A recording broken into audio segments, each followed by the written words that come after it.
5. Remember last chapter, John's mom had the idea of inviting Sarah and her dad to dinner. So let's see how that's going to go. Monday, June 1st. John had never taken a grubber bus before, and he hoped he would never have to again. It was an old school bus, and it was crammed with 50 or more grubs, their stench so strong he could hardly breathe. His Claver ID badge indicated he had the right to sit wherever he wanted. He grabbed a seat, then offered it to Miranda, who took it gratefully. John stood shoved between Alex and a burly grub who looked like he'd beat all the Clavers to death if he ever had the chance. There was one guard on the bus standing next to the driver, one guard with a semi automatic to protect him against 50 grubs. Of course, if he started shooting, John was as likely to be killed as any of them. Side note, just think about what kind of society this is. You walk onto a bus, you have a card, and you can basically kick anybody out from their seat, and you can sit there if you want. And there's an armed guard on the bus just in case uh, there's issues with the so-called grubbers. So the grubbers are actually in this novel low-class citizens without much rights. So it's it's pretty much kind of the same from other countries around the world. They do have some societies where people are treated differently based on their religion or their ethnicity. All right, let's get back to the novel. Never again, he promised himself. One grubber bus trip in to appease mom. After this, he'd take a Claver bus or not come in at all. The grub stamped out of the bus when it reached the White Birch terminal. Miranda waited until it had emptied before getting out. Alex helped her down the steps and embraced her. How do you feel? He asked. Up to walk? Miranda grinned. What if I say no? She replied. You going to carry me home? Alex laughed. John, I'll do the carrying, he said. I'll navigate. How far is it? John asked. He had never thought about how the grubs got from the terminal to their homes. It's not bad, Alex said. About 3 miles. 3 miles, John said. You walk that every day? Twice a day, Alex replied. You get used to it, Miranda said. It would be okay if the air was cleaner. Us pregnant women are supposed to get our exercise. You're on the feet all day long, Alex said. When Carlos and I get our truck, you'll all stay home, Miranda. You and Laura. You'll be ladies of leisure. What about the place Matt talked about? John said. Alex shook his head. Not here, he said softly. Not with so many people around. We haven't decided anything, Miranda said. No decisions until the baby's born. Do you have a boy's name yet? John asked. Miranda laughed. Tell him your latest one, Alex, she said. Francis Patrick Xavier Mulrooney Morales, Alex said. What? John said. See, Miranda said, I told you, darling, it's a ridiculous name. Worse than Harold. Father Mulrooney saved my life, Alex said. My sanity and my life. I owe him everything. You don't owe him your firstborn's name, Miranda said. It better be a girl. You really thinking about Harold? John asked. That was been Dad's name, but everyone had called him Hal. As much as we're thinking about Francis Patrick Xavier Mulrooney, Miranda said, I like Daniel. I think it sounds good with Morales, but Alex doesn't want me to name the baby for an old boyfriend. You don't see me suggesting an old girlfriend's name, Alex said. You don't have any old girlfriends, Miranda said. Except me, she's right. Alex said to John, I was saving myself for her. I just didn't know it. Speaking of girlfriends, Miranda said, Sarah seems very nice. Are you serious about her, John? There's no point in being serious about anyone, John said. If Lisa doesn't pass her evaluation, I'll leave Sexton with her. Ma would hate it if you did, Miranda said. He won't have to, Alex said. One of his friends would take him in. Gabe, too. They'll find a home for him in Sexton. That would be awful for Lisa, Miranda said. Gabe's her life. If she had to leave him behind, he will kill her. Well, we won't have that problem, Alex said. No one's kicking out outside of Birchfield. Little Mulrooney is stuck with us. Miranda ignored him. Is Lisa worried? She asked. When will she hear? Pretty soon, John said, and yeah, she's worried. She hasn't decided what she'll do about Gabe if she has to leave. There's no chance. There's no choice, Alex said. Take Gabe away from Sexton. If she really loves him, she'll let him be adopted. There's no life for kids here. Our kid is going to live here, Miranda said. Our kid doesn't have a choice, Alex said. John, tell Miranda what Gabe's life is like. The food, the toys, the clean clothes. Gabe's lonely, John said. He has Carrie, but that's it. There's so many kids in Sexton, little ones, I mean. But the women must be having babies now, Miranda said. I don't see pregnant women on the Clara buses, Alex said. Do you, John? I don't know, John said. I never really thought about it. I, I thought Clara women could have as many babies as they wanted, Miranda said.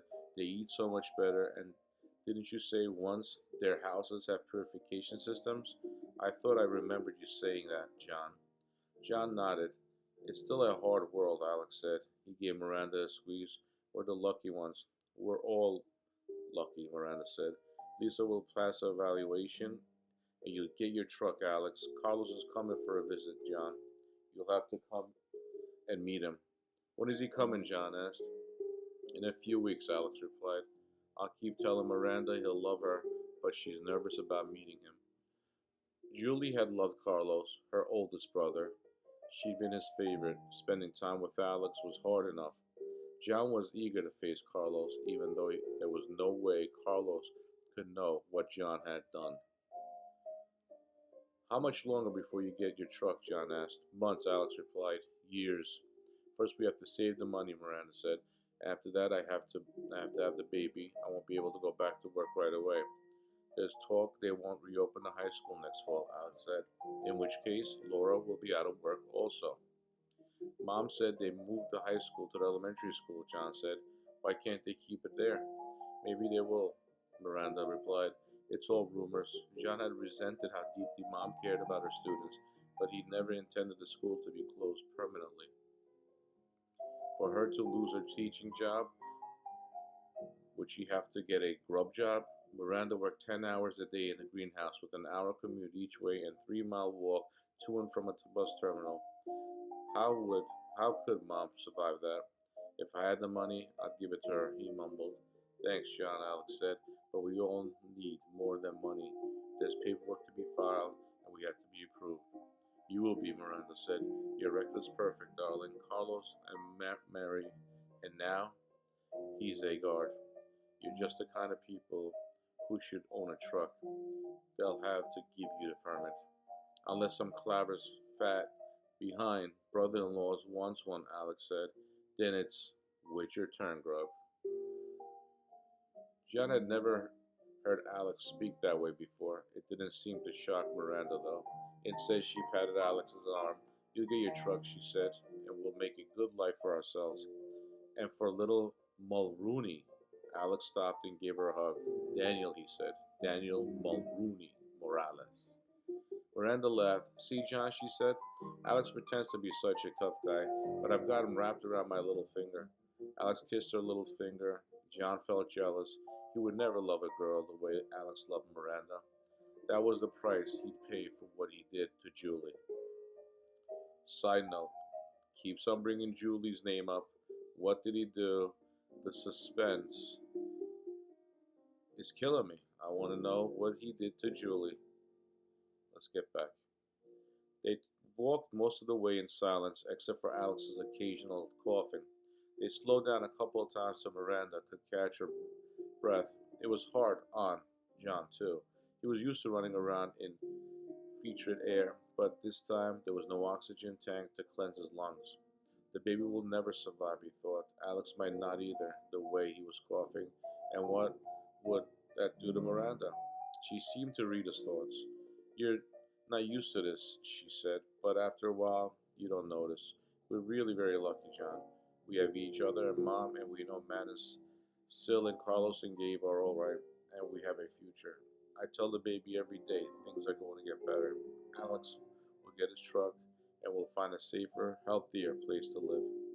Alex laughed, but there was no honor in it. Miranda's pictures the world as some great big enclave, he said.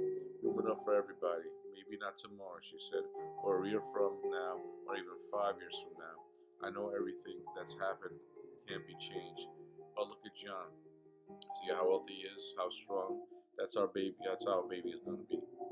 Gabe started out in much worse conditions, and he's doing wonderfully. It can happen. We'll make it happen. Or die trying, Alex said. Or die not trying. Don't, Miranda said. Alex, please. John's here. We're going to a dinner party. She managed a small laugh. Mom and her party, she said. She spent all of yesterday cleaning and shopping. I never seen the apartment look so good. It helped her take her mind off things, Alex said. So what's this Sarah like, John? How long has she lived in Sexton? They spent the rest of the walk talking about Sarah, Lisa, school, soccer. John felt much better about things until he got to Mom's apartment and saw her sitting on the kitchen table having an animated discussion with Sarah and her father. It made perfect sense that they would have gone there before him. The clinic was only a few blocks away while he had to commute and the 3 mile walk. But John had to manage himself there when Sarah arrived to reassure her that she shouldn't be uncomfortable. The sooner she'd be back in Sexton where she belonged. Sarah didn't look remotely uncomfortable. She and her father rose when John, Miranda, and Alex entered the room. John could see the resemblance right away. Sarah and her father shared the same sandy hair and inquisitive green eyes. Introductions were made, hands were shaken, and before John knew it, Mom was fussing at the stove while continuing a conversation. Wine? Alex asked, seeing the bottle on the table. By contribution, Dr. Goldman said. I bought a red and a white, since I didn't know what dinner would be. Laura agreed to keep the unopened bottle for next time. White with chicken, Mom said. Isn't it amazing the things you remember? Clavers didn't have to pay for their groceries, so John could only guess how much the chicken had cost. He saw Alex and Miranda exchanging glances, and Alex shrugged. Dinner for six, John thought. Who knew when Mom would eat next? I borrowed the table settings from my downstairs neighbors, Mom said as she began serving the chicken and vegetables. The apartment came with service for four. White meat or dark, Jeffrey? White, Dr. Goldman said. John couldn't get over the fact that Mom was already on a first name basis with Sarah's father, or that Sarah was chatting with Miranda like they were old friends. We kept all our china when we moved to Sexton, Sarah said. Daddy insisted. I have no idea why. It was your grandmother's, Dr. Goldman replied, and very important to your mother. He took a bite of chicken. You know, we never used the good china back home. My wife didn't want to risk putting it out in the dishwasher, but now with the domestics washing the dishes, that's not an issue. Sometimes I feel like we've gone from 21st century back to 19th. The 19th wasn't that great, Alex said, helping himself to a slice of potato bread. Child labor, universal suffrage, no indoor plumbing, Miranda said. I, I'll take our 21st century with all its problems as long as I have a bathroom, she laughed. Oh, Mom, Alex agreed to Daniel. Daniel Mulrooney Morales. It's a girl, Mom said. I just know it, my first granddaughter. It's kind of 19th century not to know if it's a boy or a girl by now, Miranda declared. I can't wait till I'll have babies, Sarah said. Dozens and dozens of them. You can wait, her father said. High school, then med school, and then babies, as many as you want. I'd like to have more than one, Miranda said, maybe because there were three of us growing up. I was one of four, Alex said. Let's see how we do with one before we start adding on. It's natural for girls to want to have children now, Mom said, like the baby boom after World War II, offering life after so much death. But the 50s were a time of prosperity, Alex pointed out. Now we don't know one day to the next if we'll have enough food to survive. Stop it, Miranda said, putting her hand on the belly as though to keep her baby protective. John, do you remember when Dad and Alex came to visit? She was pregnant with Gabe, and we got to thinking about the future, how bad things might be, and she walked away from the table. She couldn't bear to listen. She shook her head. I didn't understand. I didn't understand anything in those days. But now I know just how she felt. My baby, Daniel, or Liana, is going to live in a better world. I won't hear otherwise. You're right, Dr. Goldman said. We can't accept that things will always be bad. If we do, we won't fight to make things better. I'm sorry, Alex said, but that's easy for you to say. You have your family, China, and the domestics to watch them. You have college for your daughter. You'll be driven home in a private car to a house with clean air. Sure, you like things to get better, but we dream of what you have now, and we know we'll never have it. I know we're spoiled, Sarah said. John and me and everyone in Sexton, but I really think we'll give up some of what we have so everyone could live better. Wouldn't you, John? Eat a little less for your family could eat more? You're putting John on the spot, Dr. Goldman said. What's he supposed to say? No, he won't. And even if he would give up some of his food, how would his family get it? We're not there yet, Sarah. We're not at a point where we can make those kinds of sacrifices work. You're right, Alex said. Right now, all the sacrifices go one way. Alex, Miranda said sharply. Dr. Goodman, I'm sorry. Alex is tired. He hasn't had a day off in weeks. It's not the slave labor, Alex said with a grin. Just making as much money as we can before the baby's born. You're working too hard, Mom said. Take Sundays off. Alex shook his head. They tip better on Sundays, he replied. I'll take a few days off when Carlos comes. Daddy works too hard, Sarah said. He'd be at a clinic on Saturdays if I'd let him. One doctor for all of White Birch, her father said. I'd clone myself if I could. They're doing a lot with cloning, John said. Plants mostly, but chickens and goats too. The animals need to survive. I wish they'd clone cows, Mom said. I really miss hamburgers. Everyone laughed. You miss the strangest things, Alex said. I miss the smell of a bodega. My uncle owned one. I never liked going there, but now I think about all different smells, the fruits, the spices, even the beer and the cigarettes. Miranda nodded. I miss my high school cafeteria, she said. If you told me 4 years ago I'd ever be nostalgic for the cafeteria, I would have said you're crazy. But we're so alive in there, so much drama, so much laughing. I will never miss the Sexton cafeteria, Sarah said so solemnly that everybody burst out laughing. All right, it's not the worst place in the world. It only feels that way. What do you miss most, John? Baseball, said John said, without even thinking about it. Well, that's flattering, Miranda said. You miss baseball more than your family. John has his family, Mom said, right here. I thought you might say Julie, Alex said. The two of you were pretty close. I don't miss Julie, John thought. She haunts me. But all he said was, I think about her a lot. But if you start listing all the people you miss, you'll never stop.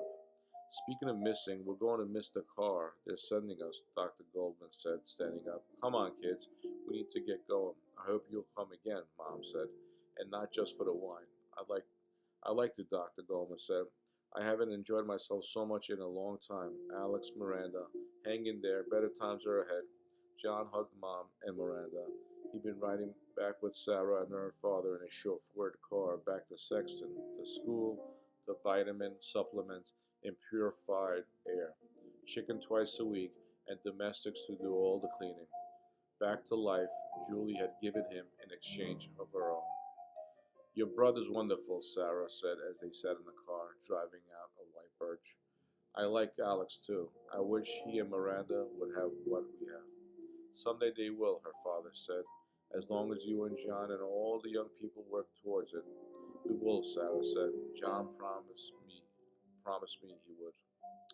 John nodded in the darkness. It was easier to agree than to tell the truth. They'd never give up what they had. Sarah was the only person he knew who thought Grubbs were entitled for a better life. And for all her talking, John didn't know she'd trade places with anyone in White Birch. She liked her purifier, air, and vitamin supplements as much as the rest of them. Someday, he said because he knew Sarah wanted to hear it, and what difference did another lie make? He was living a life of them. That's why Julie haunted him every day and night.